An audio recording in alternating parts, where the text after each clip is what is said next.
आज स्टार्ट करते हैं और जानते हैं कि इतिहास के बारे में। देखिए दोस्तों, लास्ट क्लास में हमने डिस्कस किया था थोड़ा सा अकबर के बारे में। मैंने आप लोगों को बताया था, ये चीज डिस्कस किया था कि ये जो है यानी कि आज से हम लोग इसके बारे में स्टार्ट कर रहे हैं और बेसिक से लेकर के अच्छे लेवल पर कवर करेंगे जितना हो सकेगा।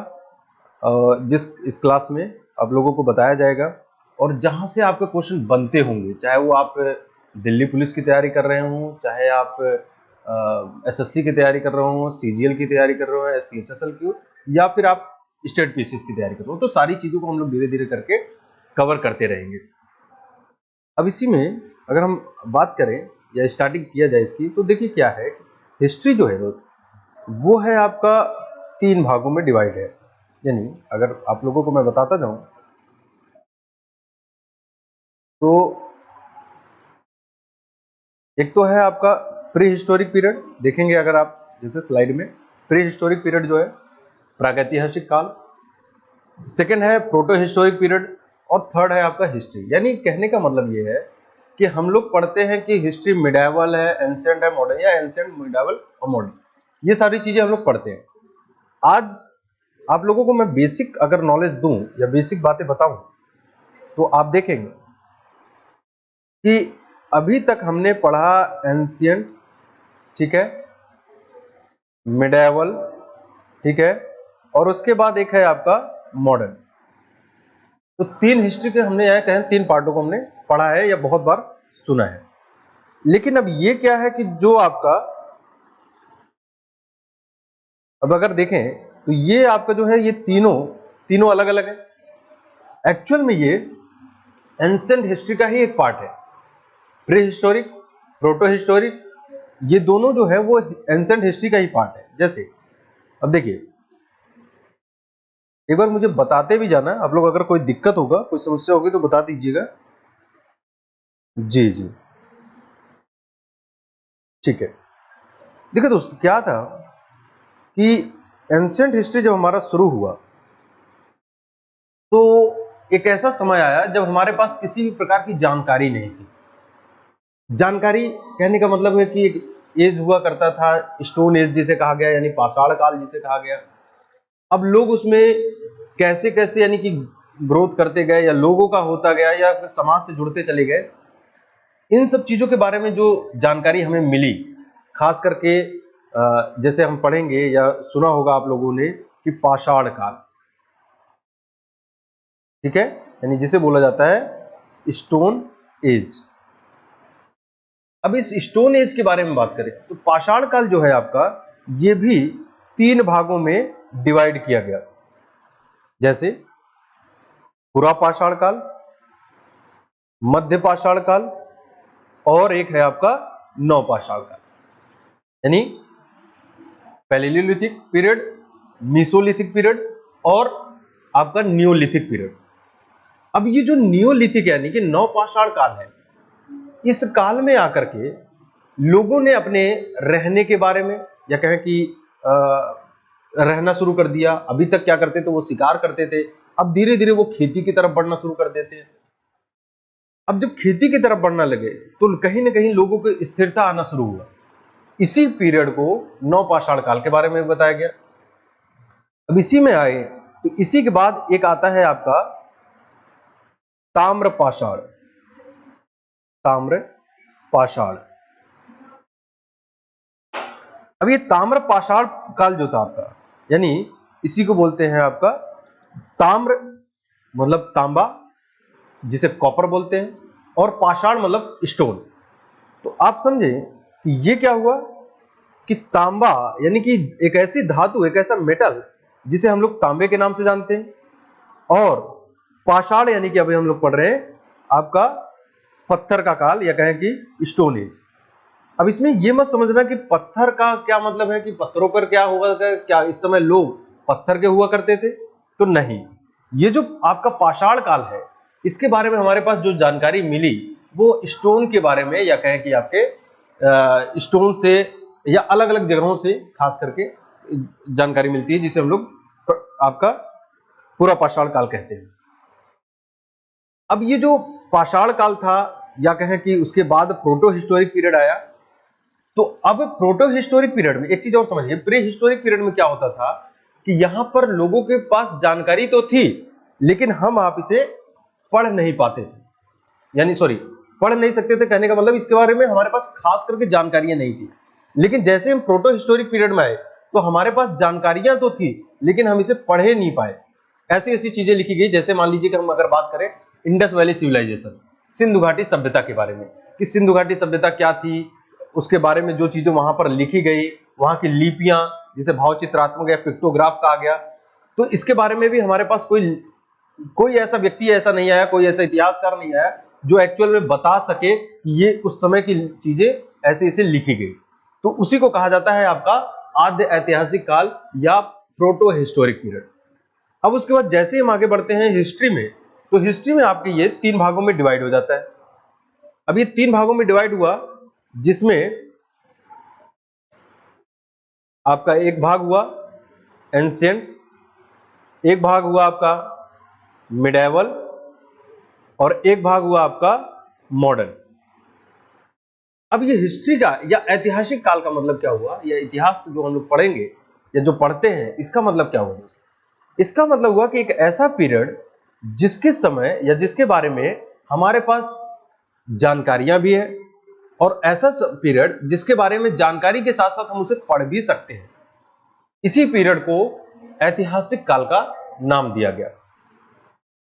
अब जरा समझिए, एक चीज और समझना कि जो मनुष्यों के द्वारा, ये कई बार क्वेश्चन आया हुआ खास करके दिल्ली पुलिस, उत्तर प्रदेश पुलिस में, और छोटे छोटे यानी कि एमटीएस वगैरह में भी देखा गया है ये एग्जाम में, ये क्वेश्चन आया हुआ कि भाई भारत मनुष्यों के द्वारा प्रयोग किए जाने वाला प्रथम मेटल कौन था, प्रथम धातु कौन सा था?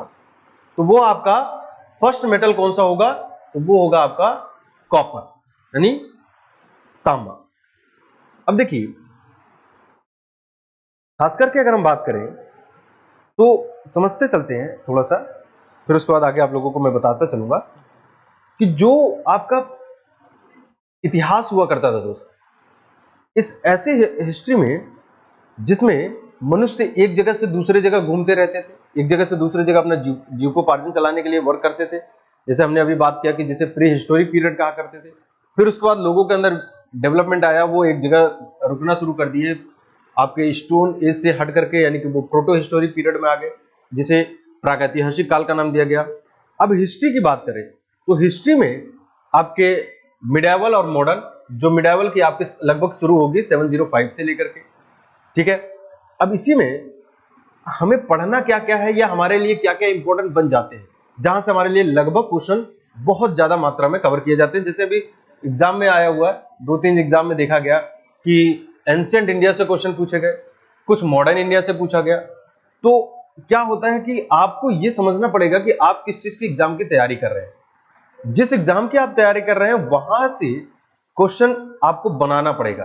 यानी कहने का मतलब, जैसे मान लीजिए कि अगर आप उत्तर प्रदेश की तैयारी कर रहे हैं तो आप ये देखिए कि उत्तर प्रदेश पुलिस के लिए कहां और कौन सा पार्ट हिस्ट्री का टच होता है। मध्यकालीन भारत आपका UP police, sorry Delhi police के लिए ज्यादा इंपॉर्टेंट बन जाता है। तो इसी में आपको पढ़ना है, या हमें जहां पर जब सबसे ज्यादा फोकस करना है, एंशिएंट हिस्ट्री में अगर हम बात करें तो एंशिएंट हिस्ट्री में खास करके जो हमें कवर करना है दोस्त, वो करना है हमें मगध, यानी जिसे हम बोलेंगे आगे चल करके महाजनपद। इसी में महाजनपद में आपके 16 महाजनपद होंगे, ठीक है। अब 16 में सबसे इंपॉर्टेंट बन जाएगा आपका मगध। अब वो क्यों बन जाएगा, या क्या रीजन रहा कि मगध इतना सक्सेसफुल रहा, और इसके बारे में इतना सारे प्रश्न क्यों बनता है, या यहीं पर बहुत ज्यादा साम्राज्य क्यों बने। इसी मगध में अगर आप थोड़ा सा आगे बढ़ेंगे तो दोस्त यहां पर धर्म आंदोलन होगा, या कहें धार्मिक आंदोलन चलेगा, ठीक है। रिलीजन मूवमेंट चलेगा, जिसमें आपके लगभग 62 न्यू रिलीजन आएंगे। अगर प्राचीन भारत की हम बात करें तो प्राचीन भारत में आपके एक समय ऐसा आएगा जिसे हम लोग बोलते हैं 6th सेंचुरी, 6ठी शताब्दी ईसा पूर्व। अब ये 6ठी शताब्दी ईसा पूर्व में लगभग 62 नए धर्म आएंगे, जिसमें सबसे फेमस होगा आपका, जिसके बारे में हमें पढ़ना है, वो दोस्त है आपका जैनिज्म,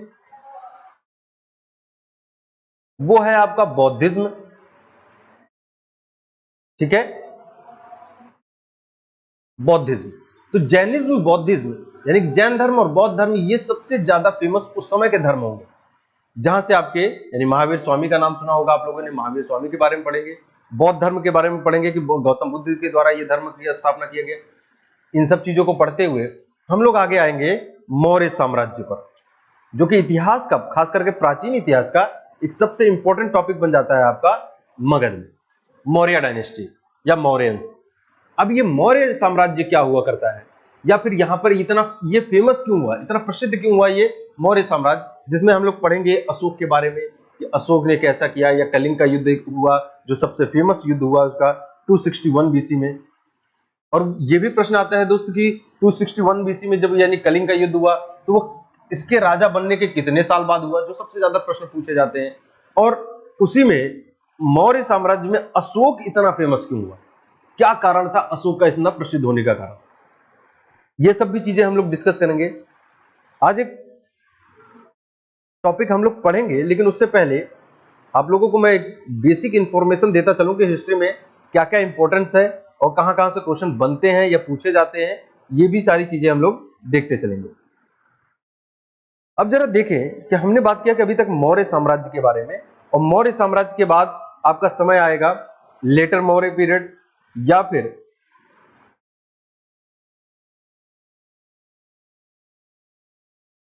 जी, या फिर अगर हम बात करें मौर्य के बाद आपका गुप्ता डायनेस्टी आ जाएगा। हालांकि पोस्ट मौर्यन के बाद या लेटर मौर्यन के बाद बहुत सारे आएंगे, छोटे छोटे आएंगे, साम्राज्य आएगा, छोटे छोटे राजा आएंगे, उनके बारे में हम लोग डिस्कस करेंगे, पढ़ेंगे। वहां से एक एक दो दो नंबर का क्वेश्चन कभी कभी बन जाते हैं। लेकिन गुप्ता डायनेस्टी के बाद ये कहें, गुप्ता डायनेस्टी सबसे फेमस होगा दोस्तों। मौर्य डायनेस्टी के बाद गुप्ता डायनेस्टी जो आएगा वो सबसे प्रसिद्ध डायनेस्टी में से एक होगा। इसके बाद आपका लेटर गुप्ता पीरियड होगा। अब ये लेटर गुप्ता पीरियड में कौन कौन से डायनेस्टी आएंगे, जैसे आप लोगों ने नाम सुना होगा कि भाई नाम आता है आपका वर्धन डायनेस्टी, यानी वर्धन वंश के बारे में बात आएगी। तो वर्धन वंश जिसमें आपका हर्षवर्धन सबसे फेमस शासक होगा, इसके बारे में हम लोग डिस्कस करेंगे। ये सब चीज हम पढ़ते पढ़ते फिर उसके बाद हम लोग मध्यकालीन भारत का एक नया टॉपिक स्टार्ट करेंगे। अब अगर इसी में देखें तो मिडाइवल इंडिया यानी मध्यकालीन इतिहास आज हम लोग यहां से स्टार्ट करने वाले हैं, मध्यकालीन भारत के बारे में या मध्यकालीन इतिहास के बारे में, कि मध्यकालीन इतिहास क्या था, कैसे था, या यहां से इतना प्रश्न क्यों बनता है। खास करके ये सारी चीजें हम लोग डिस्कस करने चल रहे हैं। इसी में देखें तो मिडाइवल टाइम्स जो था यानी गुप्ता डायनेस्टी, खास करके मैंने आपसे बताया कि गुप्ता डायनेस्टी के बाद जो टाइम आएगा, तो गुप्ता डायनेस्टी में अगर आप देखें तो टाइमलाइन ऑफ हिस्ट्री वैदिक सिविलाइजेशन। वैदिक सिविलाइजेशन क्या होता था दोस्त, तो वैदिक सिविलाइजेशन के बारे में अगर हम बात करें तो एक चीज ध्यान रखिएगा कि वैदिक सिविलाइजेशन यानी कि आपका जो ये वैदिक कल्चर है या वैदिक सिविलाइजेशन है, इसके बारे में कोई भी यानी कि अगर बात करें कि ऑथेंटिक ईयर कोई नहीं बता पाया। लेकिन एक मैक्स मूलर करके यानी कि जर्मन इतिहासकार हुआ करते थे जिनका नाम था मैक्स मूलर, इन्होंने बताया कि जो 1500 से यानी 1500 से लेकर के 500 का टाइम पीरियड हुआ करता था, ये जो टाइम पीरियड था यही आपका कहलाया वैदिक सिविलाइजेशन। बाकी अलग अलग किताबों में अलग अलग यानी कि ईयर दिए गए हैं। जैसे कि अगर आप देखें तो Indus and Saraswati civilisation 2500 to 1000 BC, birth of Jainism, ये सब भी अभी हमने बताया कि बुद्धिज्म, फिर उसके बाद golden age of Indian unity. अब एक चीज याद रखिए, जो दोस्तों गुप्ता पीरियड है यानी गुप्ता डायनेस्टी है, इस डायनेस्टी को एंशिएंट का यानी प्राचीन भारत का गोल्डन एरा कहा गया, स्वर्णिम काल कहा गया। ये सबसे ज्यादा क्वेश्चन यूपीएसआई वगैरह में भी मैंने देखा, खास करके क्वेश्चन ये पूछे गए हैं। तो ये क्यों पूछा जाता है या ये क्या होता है कि भाई वहां पर इसे कहा गया कि गुप्ता डायनेस्टी का गोल्डन एज कहा गया, ये क्या था, तो ये सब भी चीजें हम लोग इसमें डिस्कस करेंगे। अब golden age of Indian arts and science, Gupta dynasty, फिर उसके बाद अगर हम लोग बात करें कि रीजनल किंगडम, जो छोटे छोटे यानी कि क्षेत्रीय आपके साम्राज्य हुआ करते थे, फिर उसके बाद आपका आ जाता है मुस्लिम इन्वेजन। अब इसमें सबसे इंपॉर्टेंट चीज बन जाता है आपका मुस्लिम इन्वेजन का। मुस्लिम इन्वेजन की बात करें तो इसमें मुस्लिम इन्वेजन में आपको पढ़ना है या हमें पढ़ना है, सबसे पहला जो मुस्लिम इन्वेजन होगा वो होगा आपका मोहम्मद बिन कासिम के द्वारा। अब ये मोहम्मद बिन कासिम कौन था?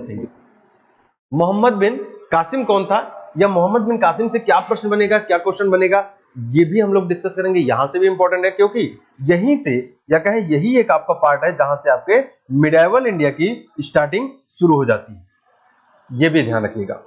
फिर उसके बाद आप लोग आगे बढ़ेंगे तो उसके बाद यानी क्या मुस्लिम इन्वेजन में आपका दिल्ली सल्तनत आ जाएगा। दिल्ली सल्तनत में जैसे कि हम लोग पढ़ेंगे स्लेव डायनेस्टी, खास करके 5 डायनेस्टी हुए। एक दो एग्जाम में मैंने देखा वो पूछा गया कि who was the founder of Delhi, यानी दिल्ली का संस्थापक कौन था। तो इसका कौन था फाउंडर, जरा एक बार मुझे बता दीजिए कि दिल्ली का संस्थापक कौन था। चलिए फटाफट एक बार बता दीजिए मैसेज करके कि who was the founder of Delhi.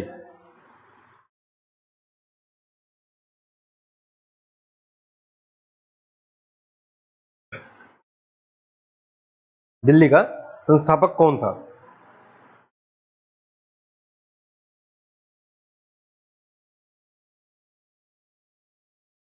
बताइए भाई।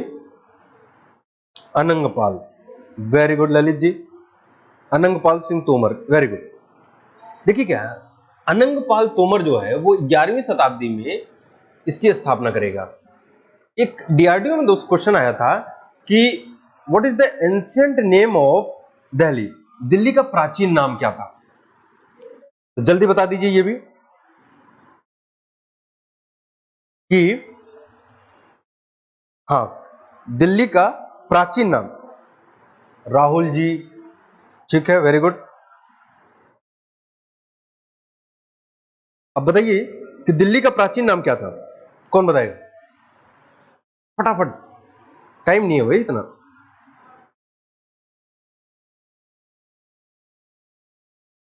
प्राचीन name, ancient name of Delhi किस नाम से जाना जाता था? ये क्वेश्चन आया हुआ डीआरडीओ के एग्जाम में आया हुआ कि इसका प्राचीन नाम था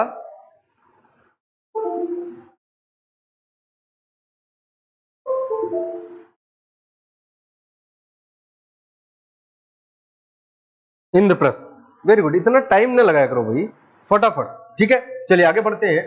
तो अब देखिए यहां पर क्या हुआ कि मुगल आपके जब दिल्ली सल्तनत आएगा, खास करके दिल्ली सल्तनत का जो टाइम पीरियड होगा दोस्त वो होता है आपका 1206 से लेकर के 1526 तक, यानी लगभग 320 ईयर्स तक आपके जो शासन करेंगे वो करते हैं कौन? दिल्ली सल्तनत के लोग। अब इसी दिल्ली सल्तनत की शुरुआत करता है कौन? कुतुबुद्दीन ऐबक। अब कुतुबुद्दीन ऐबक जो है वो आएगा मोहम्मद गोरी के साथ आएगा। मोहम्मद गोरी कौन था, इसके बारे में हम लोग डिस्कस करेंगे कि मोहम्मद गोरी भाई एक तुर्की आक्रमणकारी था जिसने आपके यानी कि तराइन के 1191 1192 उसका सबसे फेमस बैटल होगा। बहुत बार उसने युद्ध किया लेकिन उसने सबसे फेमस बैटल उसके होंगे first battle of Tarain and second battle of Tarain in 1191 and 1192।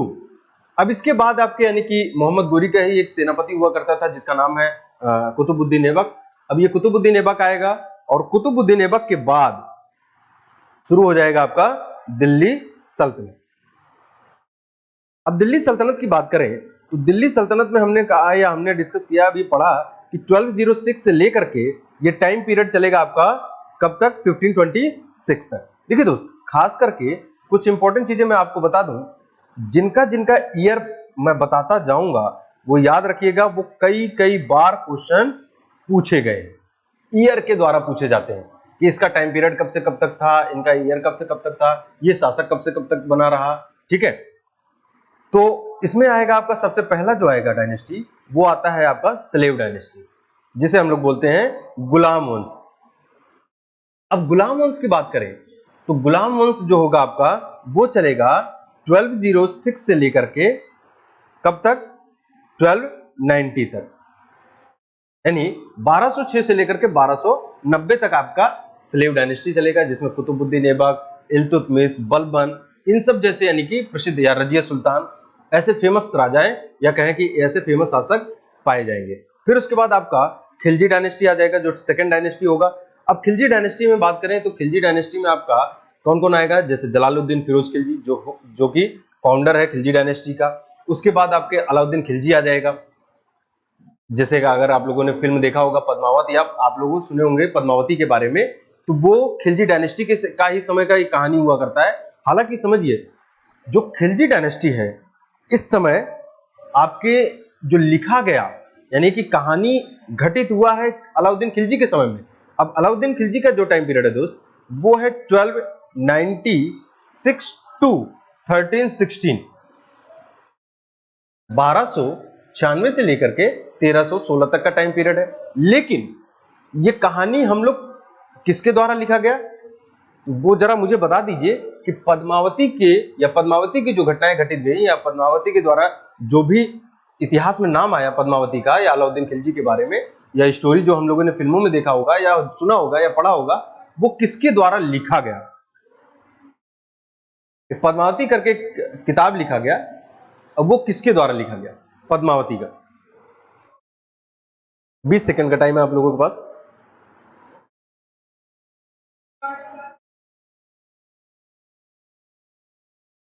चलिए फटाफट बता दीजिए।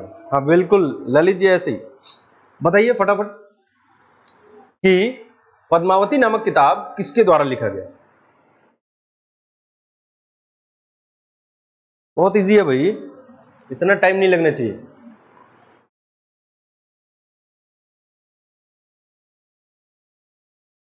मोहम्मद जायसी, मलिक मोहम्मद जायसी, ठीक है, वेरी गुड सचिन जी। पद्मावती श्रीलंका के राजा की पुत्री थी।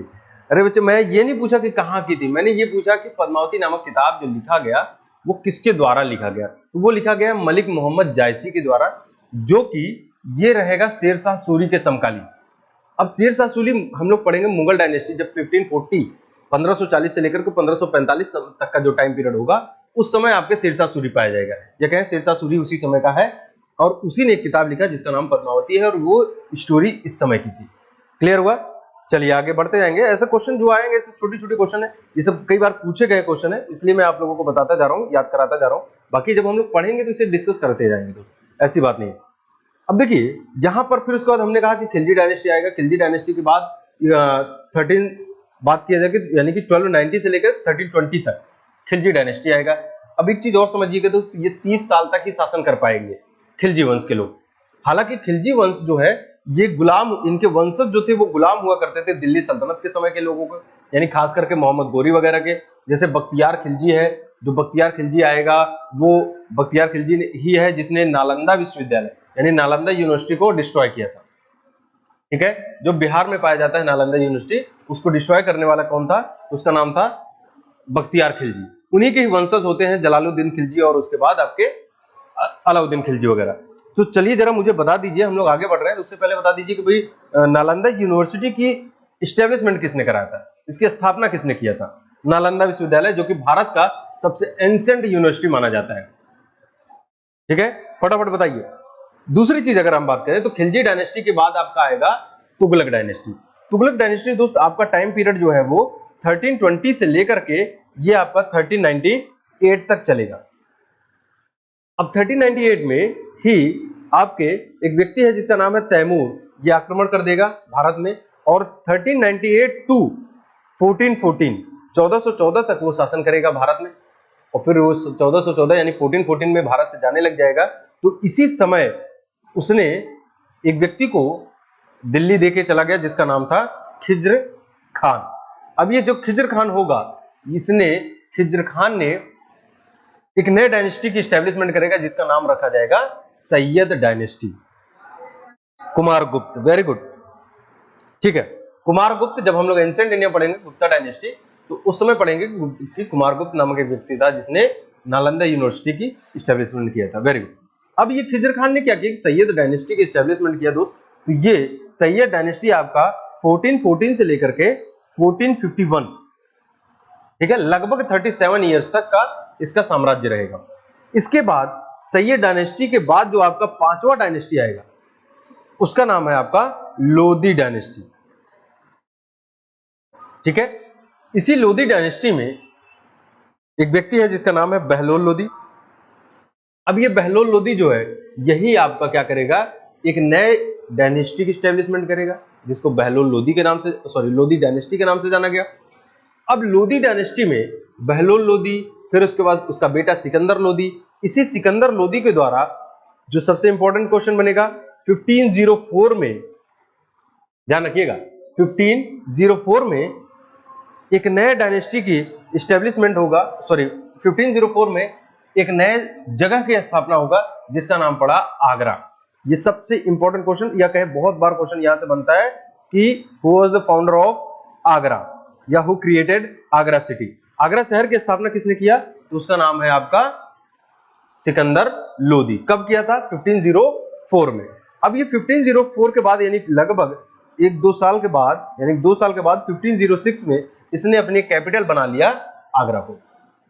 अब देखिए, थोड़ी ये कहें कि थोड़ा ध्यान अगर आप रखें इसमें, इन सब चीजों में, तो दोस्त बहुत इंपॉर्टेंट यहां से जो मैं हम बात करते जा रहे हैं, इसमें मोटे मोटे तौर पे बहुत सारे क्वेश्चन बनते हैं। जैसे कि 1504 में आगरा शहर की स्थापना किया गया, तो भाई प्रश्न पूछा जाएगा कि किसके द्वारा किया गया, तो वो शहर की स्थापना किया गया आपके सिकंदर लोदी के द्वारा किया गया। कब किया गया, तो 1504 में। अभी तक क्या होता था कि अभी तक आपके जितने भी डायनेस्टी, या कहें कि जितनी भी आप यानी 5 डायनेस्टी में, पांचों के पांचों डायनेस्टी आपके शासन कर रहे हैं कहां पर, तो वो कर रहे हैं दिल्ली में, यानी कि राजधानी कैपिटल उनका क्या है, दिल्ली है। बट 1504 के बाद सबका कैपिटल जो है वो बनता चला गया कहां पर, वो बनता चला गया आगरा। ध्यान रखिएगा, ये काफी इंपॉर्टेंट क्वेश्चन है। 1506, एक सेकंड, 1506 के बाद जो भी कैपिटल, जिसकी भी कैपिटल बनती चली गई, वो आगरा बनेगा। अब वो कब तक रहेगा, ये भी इंपॉर्टेंट है कि दिल्ली कब ये ट्रांसफर हुआ, तो 1506 के बाद ये जो कैपिटल चेंज होगा वो होगा शाहजहां के पीरियड में। ये आपके लगभग 1632 के बाद, क्योंकि 1630 में आपके यानी कि शाहजहां की जो वाइफ है उस मुमताज, उसका डेथ हो जाएगा, और उसके बाद आगरा में आपके बनना शुरू हो जाएगा ताजमहल 1632 से, और उसके बाद से वहां से ये अपना कैपिटल, बीच में 2-4 बार ऐसा होता है, चेंज होता है, जैसे मोहम्मद बिन तुगलक ने भी कैपिटल चेंज किया था, हाँ, आगरा की स्थापना, ठीक है। तो जैसे मोहम्मद बिन तुगलक हम पढ़ेंगे कि उसने अपने ट्रांसफर किया था कैपिटल दिल्ली से ले जाकर के तुगल, ठीक है। लेकिन इन सब चीजों के बावजूद जो मेन अभी तक रहेगा वो आपका दिल्ली रहेगा। 1506 में ये ट्रांसफर हो जाएगा। अब इसके बाद जो सिकंदर लोदी के बाद जो अंतिम शासक आएगा वो आता है आपका कौन, वो आता है आपका इब्राहिम लोदी। बड़ा ही इंपॉर्टेंट क्वेश्चन है, ध्यान रखिएगा। इब्राहिम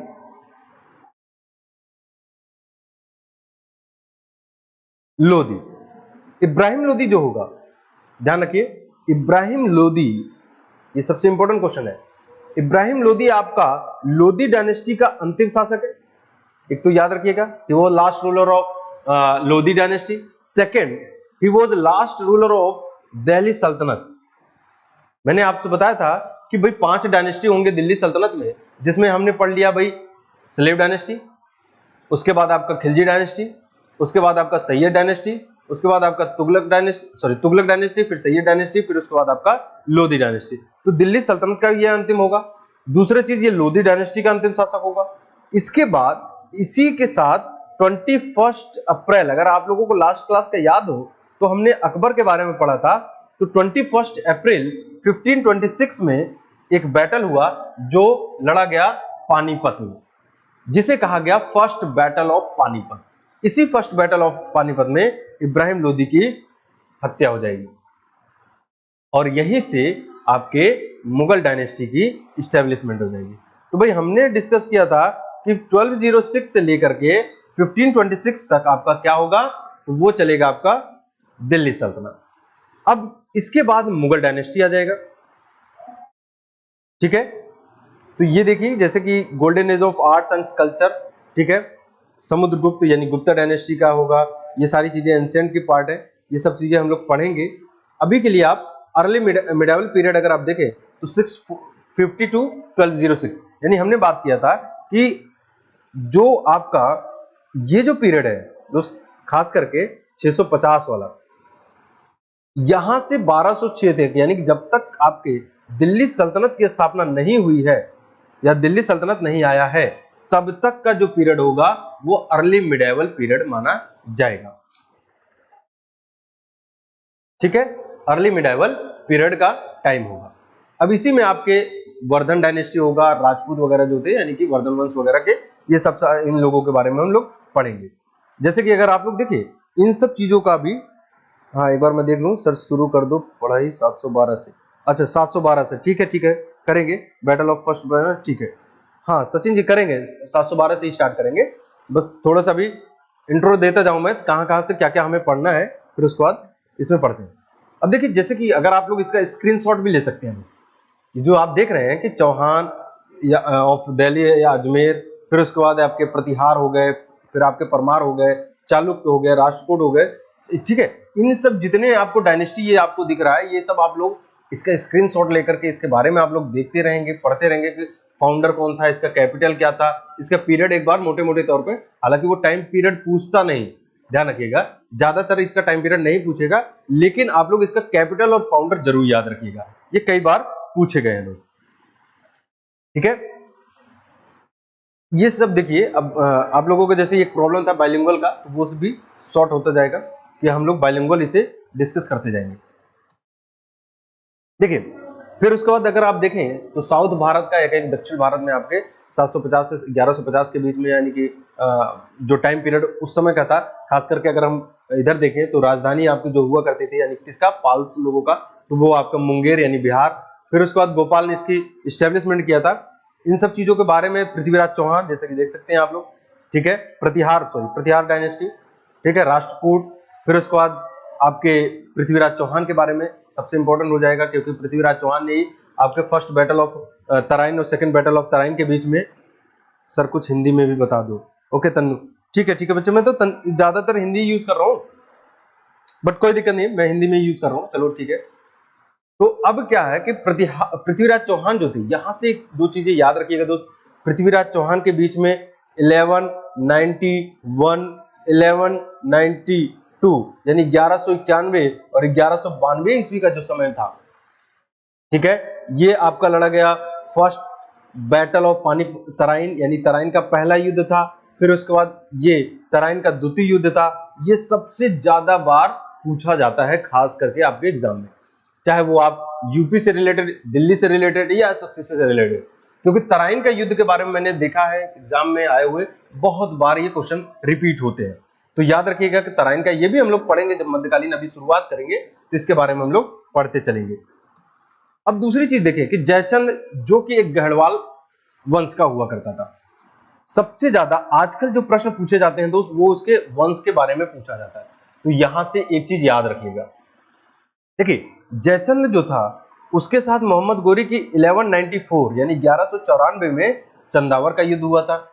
ये इंपॉर्टेंट है, ये याद रखिएगा, जो कि कन्नौज के एक शासक हुआ करता था। लेकिन उसके बावजूद ये आजकल सबसे ज्यादा, क्योंकि ये सब लोग पढ़ते जा रहे हैं कि ये 1194 में ईस्वी हुआ, अब क्या कर दिया उसने, ये पूछने लग गया, या कि एग्जामिनर पूछने लग गया कि ये कौन से वंश से संबंधित था। तो वो वंश हुआ करता था आपका गढ़वाल वंश। जैसे कि अगर आप देखें कि जयचंद कन्नौज साम्राज्य का शासक था, उसने द किंगडम ऑफ बनारस में गया और उसके बाद पटना, ये सब चीजें ठीक है। उसके बारे में संयोगिता, ये इंपॉर्टेंट पार्ट है, ध्यान रखिएगा। संयोगिता कौन थी भाई, तो संयोगिता इसकी बेटी थी, जिससे विवाह कर लिया था कौन, पृथ्वीराज चौहान, जिसके बारे में खास करके हम लोग पृथ्वीराज चौहान थर्ड। एक एग्जाम में मैंने ये भी देखा कि उसमें क्वेश्चन पूछा गया कि जो प्रथम बैटल ऑफ तराइन यानी तराइन का जो फर्स्ट बैटल था, उसमें किसके साथ युद्ध हुआ था मोहम्मद गोरी का। तो उसमें ऑप्शन क्या क्या था, उसमें ऑप्शन था Prithviraj Chauhan first, Prithviraj Chauhan second, Prithviraj Chauhan third और पृथ्वीराज चौहान फोर्थ। तो ध्यान रखिएगा दोस्त, पृथ्वीराज चौहान थर्ड। अगर कोई डाउट है, हाँ जैसे कि अनिल जी ने कहा कि हिंदी में भी बताते जाओ, अगर कोई किसी को दिक्कत है दोस्त तो वो बताते जाए, मुझे कोई दिक्कत नहीं है। आफ्टर सो लॉन्ग टाइम, सो अच्छा शिवम जी, ठीक है, थैंक यू सो मच। हाँ अब जैसे कि मैंने आप लोगों को लास्ट क्लास में भी बताया था कि भाई हम लोग रेगुलर यहाँ पे आप लोगों को क्लासेस मिलती रहेंगी, और पायनियर प्लस जो एकेडमी है आप लोग यहाँ पर आकर के इसे सब्सक्राइब कर दे चैनल, ताकि आप लोगों को इन्फॉर्मेशन मिलता रहेगा। साथ ही साथ जो इसके बारे में और भी जानकारियां होंगी आप लोगों को, इसका ऐप भी आता है पायनियर प्लस के नाम से, उसे भी आप इंस्टॉल कर सकते हैं। वहां से आपको करंट अफेयर्स वगैरह की चीजें, पर डे टेस्ट सीरीज वगैरह, और भी आपको यानी कि जो थ्योरी वाली क्लासेस हैं वो सब भी स्टार्ट होंगी। और बहुत ही जल्द हम लोग एक क्रैश कोर्स लेके आ रहे हैं, खास करके दिल्ली पुलिस और एक जनरल कंपटीशन के लिए, वो भी आप लोगों को फ्री ऑफ कॉस्ट मिलता रहेगा। तो ये सारी चीजें हैं जो हम लोग आप डिस्कस करेंगे। देखिए, अब सिसोदिया या कहें कि मेवाड़ के समय में चले जाएंगे, ये सब आपके पढ़ेंगे, ये आपके जब दक्षिण भारत के बारे में पढ़ेंगे तब हम लोग इसके बारे में पढ़ते हैं, साउथ इंडियन, चोल्स, अदर्स। अब देखिए सल्तनत पीरियड, यहां हमें आज, क्योंकि टॉपिक एक स्टार्ट कर दिया जाए, काफी टाइम होता जा रहा है, नहीं तो आप लोग कहोगे कि सर पढ़ा ही नहीं कुछ। ठीक है सर, बस रेगुलर लेना क्लास। हाँ बच्चे, ललित बिल्कुल बिल्कुल थर्ड हुआ था। ललित किस चीज का थर्ड बैटल बच्चे? आप तराइन का पूछ रहे हैं? एक बार मुझे बता दीजिए तो मैं बता दूं आपको। अगर तराइन के पूछ रहे हैं तो फर्स्ट बैटल जो हुआ था वो 1191 में हुआ था, सेकंड बैटल जो हुआ था वो 1192 में हुआ था, और थर्ड बैटल ऑफ तराइन जो हुआ था वो 1215 टू 16 में हुआ था। वो हम पढ़ेंगे कि वो इल्तुतमिश के समय में हुआ था। इल्तुतमिश और एक शासक था याल्दुज, उसके बीच में हुआ था, वो कौन था वो हम लोग सारा डिस्कस करेंगे, टेंशन ना लीजिए। और ऐसा कोई क्वेश्चन आप लोगों से जो ऐसा आपने पढ़ा होगा या सुना होगा या कि हाँ ये क्वेश्चन रह गया, वो आप टेंशन न लीजिए, सारी चीजें हम लोग डिस्कस करेंगे। साथ ही साथ जैसे जैसे एक एक क्लास हमारा यानी कि टॉपिक क्लियर होता जाएगा, वैसे हम लोग इसमें टेस्ट सीरीज भी डिस्कस कर देंगे। ठीक है, कि कहां से क्या क्या क्वेश्चन बनेगा। चलिए आते हैं टॉपिक पर। अब देखिए कि भारत के इतिहास में, खास करके जो हिंदी वाले हैं वो ध्यान रखते जाए बच्चे। अंकुर फी है वो आप लोग अभी एक ऐप आता है प्ले स्टोर से आप डाउनलोड कर सकते हैं, पायनियर प्लस के नाम से। आपको उसमें जो चीजें फ्री हैं वो फ्री ऑफ कॉस्ट मिलती जाएंगी। आप टेस्ट सीरीज वगैरह ज्वाइन कर सकते हैं, उसमें आपको मिलता रहेगा। साथ ही साथ आप लोग उसमें ज्वाइन कर सकते हैं थ्योरी की क्लासेस, जो भी आपको डीप में नॉलेज लेना होगा या जो भी आप लोगों को पढ़ाया जाएगा थ्योरी वाली क्लासेस, वो आपको वहां पर ऐप पर मिलता रहेगा। तो इसे आप लोग जितनी जल्दी हो सके वहां से आप लोग डाउनलोड कर सकते हैं आपको, ताकि नॉलेज या और भी क्लासेस वहां से मिलती रहेंगी। ठीक है, बाकी टेस्ट सीरीज वगैरह है, आप लोग एग्जाम के थ्रू आपका हर एग्जाम के रिलेटेड आपका वहां पे मिलता रहेगा। ठीक है, और कोई डाउट है किसी को? चलिए आगे बढ़ते हैं कि भारत के इतिहास में 1206 से लेकर के 1526 के बीच की अवधि के दिल्ली सल्तनत के नाम से जाना जाता है, जो कि ये बताने की जरूरत नहीं है, ये हमने अभी हाल ही में या कहें अभी हमने इसके बारे में डिस्कस कर ही लिया कि 1206 से लेकर के 1526 तक का जो टाइम था वो दिल्ली सल्तनत के नाम से जाना गया। दो तीन चीजें याद रखें दोस्त, क्या होता है कि कई बार क्वेश्चन घुमा देता है और बच्चे वहां पर कंफ्यूज हो जाते हैं। एक तो प्रश्न पूछा मैंने अभी आप लोगों से कि who was the founder of Delhi, यानी दिल्ली का संस्थापक कौन था। फिर मैंने आप लोगों से कहा कि दिल्ली का प्राचीन नाम क्या था, तो आप लोगों ने बताया कि इसका नाम इंद्रप्रस्थ हुआ करता था। फिर उसके बाद एक चीज और याद रखिएगा कि ये पूछा जाएगा आपसे प्रश्न कि who was the founder of Delhi सल्तनत, दिल्ली सल्तनत यानी कि दिल्ली सल्तनत का संस्थापक कौन था, तो वो आपका होगा कुतुबुद्दीन ऐबक। ठीक है, ध्यान रखिएगा, ऐबक होगा जो आपका दिल्ली सल्तनत का संस्थापक होगा। एक प्रश्न बहुत बार मैंने देखा कि एसएससी सीजीएल वगैरह में पूछा गया है कि पूछा क्या गया कि तुर्की साम्राज्य का संस्थापक कौन किया था भारत में। दूसरा एक क्वेश्चन आता है कि मुस्लिम साम्राज्य का संस्थापक कौन था जिसने भारत में मुस्लिम साम्राज्य का संस्थापक किया था। तो दोस्त याद रखिएगा, मुस्लिम साम्राज्य की बात जब भी होगी तो उसका नाम होगा मोहम्मद गौरी। जब भी तुर्की साम्राज्य की बात होगी तो उसका नाम होगा ऐबक। ठीक है, मुस्लिम डोमिनियन यानी मुस्लिम साम्राज्य के संस्थापक जो होगा वो आपका मोहम्मद गौरी होगा। लेकिन अगर बात किया जाए कि तुर्की साम्राज्य का संस्थापक कौन होगा तो वो होगा आपका, लेकिन सर एक मैम ने तो 2000 फीस ले ली। बच्चे इसके बारे में मैं बता नहीं पाऊंगा कि आप क्या मतलब अंकुर किस चीज के बारे में बात कर रहे हो, वो आप आफ्टर क्लास मुझसे डिस्कस कर लेना। ठीक है, नंबर है आपके पास, आप मुझसे बात कर लेना, मैं आपको बता दूंगा। सर पायनियर प्लस में कल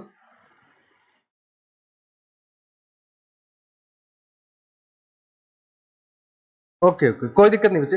ठीक है, तो आप मुझे एक बार ना कंफर्म कर देना, कोई दिक्कत नहीं, बाद में हम इसके आफ्टर क्लास इस पर डिस्कस कर लेंगे। तो मैंने ये कहा कि जो ये डायनेस्टी हुआ करता था यानी कि खास करके मुस्लिम साम्राज्य के बारे में, तो मुस्लिम साम्राज्य के बारे में आप लोगों को ये पढ़ना है, और अगर तुर्की साम्राज्य के बारे में पूछ रहा है तो वो आपको ऐबक के बारे में बताना है। ठीक है, दिल्ली सल्तनत हमने बात कर ही लिया कि दिल्ली सल्तनत का संस्थापक कौन था, तो वो था आपका ऐबक। लेकिन दूसरी चीज समझिए, एक प्रश्न बनता है यहां से कि who was the real founder of Delhi सल्तनत। अगर बात करें कि दिल्ली सल्तनत का वास्तविक संस्थापक कौन था, तो वो भी हम लोग पढ़ेंगे, इल्तुतमिश होगा। अब कैसे होगा इल्तुतमिश, ये भी हम लोग बात करेंगे। देखिए, सबसे पहले मुस्लिम, यानी कि अगर बात करें मोहम्मद बिन कासिम आक्रमण करता है 712 में। आक्रमण में 712 में जो सिंध का एक शासक हुआ करता था जिसका नाम था दाहिर। देखिए, जो चीज नहीं दिया है वो छोड़ दीजिए, मैं आप लोगों को बताता जा रहा हूं। दाहिर नामक एक शासक था जो कहां पर, सिंध प्रांत में इसका साम्राज्य हुआ करता था। वहीं पर मोहम्मद बिन कासिम ने अटैक किया था। अब अटैक करने के बाद, यानी आक्रमण करने के बाद, उसने दाहिर को हरा दिया और ये जो यानी कि सिंध प्रांत था इसको अपने कब्जे में कर लिया। देखिए, ठीक है। अब उसके बाद वहां पर कई सारी चीजें चलाएगा, जैसे कि एक टैक्स लगाया जो सबसे ज्यादा और सबसे लंबे समय तक पूछा जाता रहेगा आपके बारे में, उसका नाम था जजिया कर। जजिया टैक्स के बारे में आपसे प्रश्न पूछेगा कि जजिया कर किसके द्वारा लगाया गया और कब लगाया गया, तो वो लगाया गया है आपके मोहम्मद बिन कासिम के द्वारा। ठीक है, जजिया टैक्स की शुरुआत करेगा, लेकिन ध्यान रखिएगा जजिया टैक्स में यहां पर ब्राह्मण्स जो होते थे उनसे यह टैक्स नहीं लिया जाता है। तो एक प्रश्न यहां से आगे चल करके क्वेश्चन ये बनेगा कि जो हमने बात किया था एक व्यक्ति, तुगलक डायनेस्टी, उसी में एक शासक होगा जिसका नाम है फिरोज शाह तुगलक, FST। ये फिरोज शाह तुगलक जो होगा वो पहली बार ब्राह्मणों पर टैक्स लगाएगा। ये भी तुगलक डायनेस्टी से प्रश्न बनेगा। जजिया टैक्स, रावर का, तो वेरी गुड, बहुत बढ़िया। ठीक है, जय सिंह, थैंक यू भाई, थैंक यू सो मच। जजिया टैक्स, ठीक है। अब जजिया टैक्स की बात अगर हम करें तो जजिया टैक्स जो है वो सबसे पहले स्टार्ट किसने किया, तो MBQ यानी मोहम्मद बिन कासिम। ध्यान रखिएगा, यहां से बहुत बार प्रश्न पूछे जाते हैं। तो जजिया टैक्स के आगे चल करके ये आपके मुगल साम्राज्य तक प्रश्न बनते चले जाएंगे। ठीक है, तो जजिया कर के बारे में याद रखिएगा कि इसकी शुरुआत भारत में करता है मोहम्मद बिन कासिम। अब मोहम्मद बिन कासिम जो था, यानी कि ये एक दाहिर के साथ युद्ध हुआ। तो दाहिर के साथ जो युद्ध हुआ था वो युद्ध हुआ था दोस्त एक जगह है जिसका नाम है रावर। ध्यान रखिएगा, ये रावर नामक एक जगह हुआ करता था, तो इसी को कहा गया बैटल ऑफ रावर। क्लियर है, बैटल ऑफ रावर के बाद जजिया कर लगाने के बाद, यानी कि आपके अब ये क्या था, तो दोस्त ये मुस्लिम भी था और ये रहने वाला कहां का था, तो अरब का था। तो दो क्वेश्चन यहां से और बन जाते हैं, ध्यान रखिएगा। एक तो बनता है कि फर्स्ट मुस्लिम, दूसरा बनता है फर्स्ट अरेबियन जिसने भारत में अटैक किया था। ये भी दो क्वेश्चन आप लोगों को याद रखने हैं। अब दूसरे ध्यान रखिए, एक प्रश्न आया कि first Turkey invasion Mahmud Ghaznavi या महमूद गजनी। अब होता क्या था या हुआ क्या कि ये जो टर्किस है, ये रहने वाले दोस्त ये लोग हैं, यानी कि यहां पर एक गजनी डायनेस्टी है। ठीक है, ये बहुत बार प्रश्न क्या पूछा कि हु वाज द फाउंडर या हु, हाँ, बैटल ऑफ रावर। ठीक है, ठीक है, thank you Pankaj ji, thank you so much.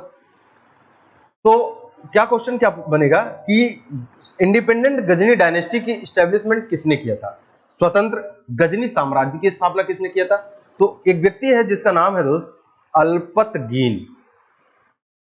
ध्यान रखिएगा, इसका नाम है अल्पतगीन।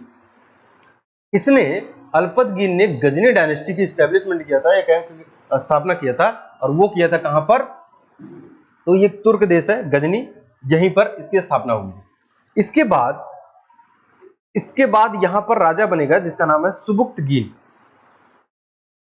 ठीक है, सुबुक्तगीन। अब सुबुक्तगीन का एक बेटा होता है जिसका नाम होता है महमूद। क्योंकि ये रहने वाला है गजनी का, इसीलिए इसने अपना नाम रख लिया महमूद गजनी। तो हमारे लिए जो सबसे इंपॉर्टेंट बन जाते हैं क्वेश्चन, वो बन जाते हैं महमूद गजनी से। ध्यान रखिएगा, सुबुक्तगीन जो है ये आपका Alptigin was the real founder. Very good.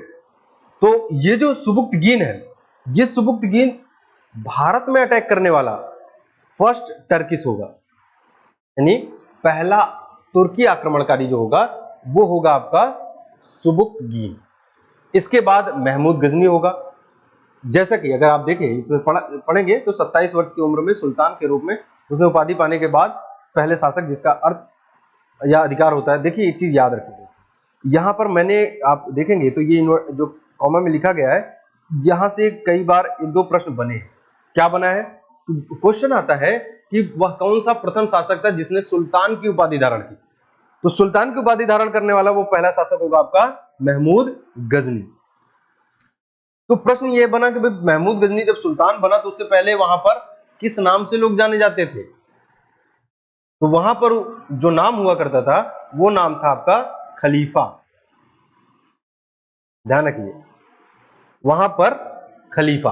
आगे चलकर मॉडर्न इंडिया में आप लोग पढ़ेंगे कि एक बैटल हुआ था, एक मतलब आंदोलन हुआ था, बैटल नहीं, एक आंदोलन हुआ था जिसका नाम था खिलाफत आंदोलन। तो खिलाफत आंदोलन was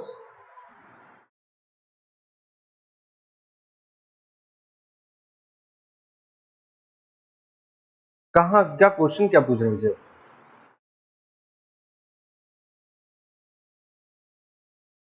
क्या लिखा आपने? प्रीति ग्रीन, ये समझ नहीं आया, जरा आप एक बार मुझे बता दीजिए कि क्या लिखा आपने, तो मैं इसे बता देता हूं। तो अब आगे बढ़ते हैं। अगर तो इसमें क्या हुआ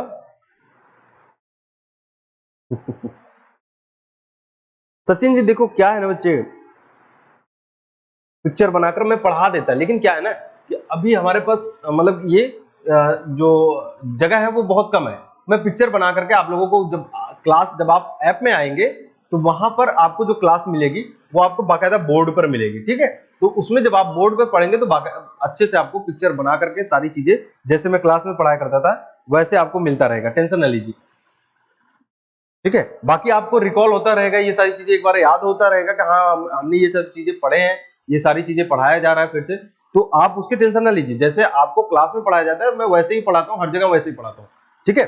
वो आप टेंशन ना लीजिए। हाँ, तो अब क्या हुआ कि यहाँ पर सुल्तान जो था, यानी मैंने कहा कि सुल्तान की उपाधि धारण करने वाला पहला जो सुल्तान की पदवी मिला वो किसे मिला? तो वो मिला था आपके महमूद गजनी को। उससे पहले खलीफा के नाम से वहां के लोग जाने जाते थे।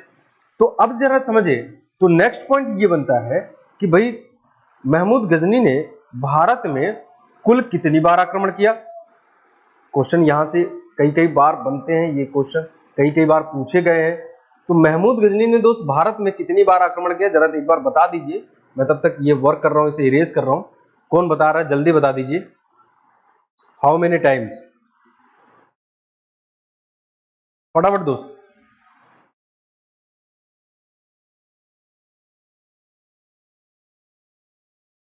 17 टाइम्स, वेरी गुड। और कोई? चलिए परीक्षा जी, चलिए देखिए बहुत अच्छी बात है, तो ये 17 बार आक्रमण किया, वेरी गुड विष्णु जी। 12 बार नहीं बच्चे, 17 बार सुजीत जी, 17 टाइम्स, वेरी गुड। बसंत जी 2 बार कब? ठीक है ठीक है, चलिए कोई बात नहीं, बात करते हैं। देखिए महमूद गजनी ने 17 बार आक्रमण किया था, कहां पर? भारत में। और उनमें से अब हमें 17 के 17 याद नहीं रखना ना, हमसे पूछा जाएगा 17 के बारे में। भाई हमें वहां पर प्रोफेसर बन के नहीं जाना ना, हमें उतना पढ़ना है जहां से हमारे काम की चीजें, जहां से हमें क्वेश्चन मिल जाए और हम वो क्वेश्चन करके अटेम्प्ट करके आए। तो देखिए क्या था कि इसने हमने कहा या हमने पढ़ा कि 17 टाइम्स अटैक किया। अब उसमें 17 टाइम्स में सबसे इंपॉर्टेंट चीजें जो बन जाती दोस्त, वो था आपका 100 से लेकर के 1001, या अच्छा नहीं दिख रहा, 1000 से लेकर के 1001 तक, या कई जगह 101 में दिखाया गया, यानी 1001 में। किस में दिखाया गया? तो ये पहला अटैक इसका था, एक राजा था दोस्त पेशावर में जयपाल के खिलाफ। याद रखिएगा, बहुत बार ये क्वेश्चन पूछा गया कि इसने पहली बार भारत में किस जगह आक्रमण किया। अब पेशावर कहां है आपका? तो पेशावर एट प्रेजेंट कहां पर है? पाकिस्तान में। लेकिन उस समय तो भारत का ही हिस्सा हुआ करता था। तो यहां पर इसने जब अटैक किया, जयपाल वहां का शासक हुआ करता था, तो जयपाल जो था ये युद्ध हार गया। हार जाने के बाद ये एक कहते ना शर्मिंदा हो जाना या बहुत ज्यादा यानी कि अपनी नजरों में गिर जाना, जिसके बाद ये इसने क्या किया, ये सुसाइड कर लेता है। ध्यान रखिए, ये प्रश्न पूछा गया बहुत बार। इसने सुसाइड कर लिया, किसने, जयपाल ने। तो क्या प्रश्न बनेगा कि किस युद्ध के बाद जयपाल ने आत्महत्या कर लिया, पहला क्वेश्चन। या इसी क्वेश्चन को घुमा करके पूछ लिया कि किससे हार जाने के बाद जयपाल ने आत्महत्या कर लिया। तो आप समझ ही गए, पाकिस्तान में, ठीक है। तो वो आपके महमूद गजनी से। अब देखिए महमूद गजनी से दो तीन बातें और क्या क्या बन जाता है दोस्त। एक तो इसने इतनी बार मूर्ति वगैरह को तोड़ा था, इसीलिए इसे नाम दिया गया मूर्ति भंजक, यानी आइकनोक्लास्ट। मूर्ति भंजक यानी कि मूर्तियों को तोड़ने वाला, क्योंकि इसने अपने कई बैटल में या कई युद्धों में इसने जैसे मथुरा पर अटैक किया था, ठीक है, अलग अलग जगह और मंदिरों में अटैक किया, लेकिन सबसे इंपॉर्टेंट इसका 16th अटैक बनेगा, जो बनेगा आपका सोमनाथ मंदिर पर। अब ये सोमनाथ मंदिर पर जब आक्रमण किया मूर्ति भंजक, वेरी गुड, इसी को बुद्ध किशन भी कहा जाता है, ठीक है, ध्यान रखिएगा। बुद्ध किशन का मतलब होता है यानी कि मूर्तियों को तोड़ने वाला। तो हमने या हम पढ़ रहे हैं अभी कि इससे 1000 यानी 24-25 के करीब में इसने अटैक किया। 16वां आक्रमण इसका था, कहां पर, तो वो आक्रमण था इसका सोमनाथ मंदिर में। जब सोमनाथ मंदिर में इसने आक्रमण किया तो वहां एक राजा था दोस्त, ये याद रखिएगा, जब इसने अटैक किया कहां, सोमनाथ मंदिर पे, तो सोमनाथ मंदिर में उस समय एक राजा था जिसका नाम था भीम फर्स्ट। अब जैसे ही भीम फर्स्ट ने सुना कि महमूद गजनी अटैक करने आ रहा है या आक्रमण करने आ रहा है गुजरात में, यानी उस समय उसे पाटन के नाम से जाना जाता था गुजरात को, तो वैसे ही दक्षिण भारत की तरफ भाग गया। कौन, भीम प्रथम। अब भीम प्रथम जैसे ही दक्षिण भारत की तरफ भाग गया तो ये जगह जो है वो आपका पूरा का पूरा खाली हो गया, और बहुत सारे धन की प्राप्ति करता है आपके सोमनाथ मंदिर से। अब सोमनाथ मंदिर से जब ये बहुत सारे धन की प्राप्ति किया और ये लूट करके चला गया, ठीक है। उसके बाद 1027 यानी 1027 में इसने फिर से अटैक किया। 1027 में इसने फिर से अटैक किया, हाँ ठीक है, भीम फर्स्ट है, वेरी गुड। 1027 में जब इसने अटैक किया तो वो जो जगह था दोस्त, वो किसके खिलाफ था, ये प्रश्न पूछा जाएगा। तो वो था जाट जातियों के खिलाफ, यानी जाटों के खिलाफ। जाटों के खिलाफ उसने 1027 में इसका अंतिम आक्रमण होगा, और इसी अटैक के बाद 1030 में यानी कि गजनी डायनेस्टी में ही इसकी डेथ हो जाएगी। अब देखिए क्या प्रश्न पूछा जा रहा है। प्रश्न क्या क्या बनता है महमूद गजनी से, कि महमूद गजनी से प्रश्न बनता है कि भाई पहला तुर्की आक्रमण किसके द्वारा किया गया।